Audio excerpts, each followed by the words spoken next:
tomto videu sa dozviete, čo je to Padlet, aké má funkcie a aké má výhody a nevýhody. Padlet je online platforma, ktorá študentom umožňuje usporiadať informácie na virtuálnych nástenkách, tzv. Padletoch. Padlet umožňuje užívateľom publikovať rôzne typy materiálov, ako napríklad texty, fotografie, obrázky, videá alebo zvuk a zoskupovať ich do tematických zdrojov. Študenti môžu do Padletu nahrať aj svoje vlastné dokumenty, ktoré vytvorili, ako napríklad ich dokončené úlohy alebo komentáre k diskusiám v triede.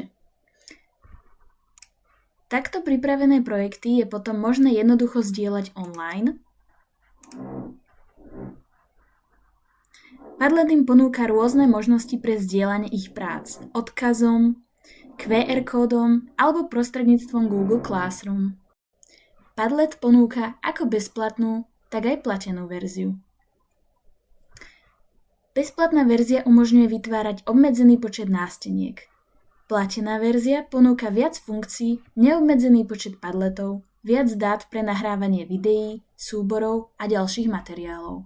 Vo všeobecnosti je Padlet ideálny pre plánovanie, utriedenie myšlienok, ako aj brainstorming so študentmi.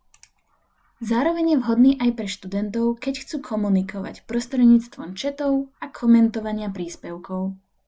Do nástenky sa môže vkladať súbory, odkazy, prepojiť nástenku s Google mapami alebo do nich dokonca kresliť.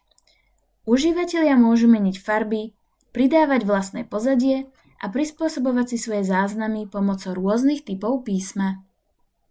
Pretože Padlet umožňuje zapojenie viacerých ľudí, otvára tým priestor pre skupinovú prácu. Študentom umožňuje pracovať s mnohými typmi médií, čo dáva priestor pre kreativitu a tvorbu zaujímavých študentských projektov. Študenti môžu ľahko zdieľať písomné odpovede na otázky, vlastné nahrávky, videá, fotky a ďalšie materiály. Učiteľom Padlet takto pomáha efektívnejšie organizovať školskú výučbu. Padlet má využitie nielen vo vzdelaní, ale aj pri vytváraní osobných a profesijných projektov. Ďalšia z výhod Padletu je, že je možno si Padlet nastaviť aj do slovenského jazyka.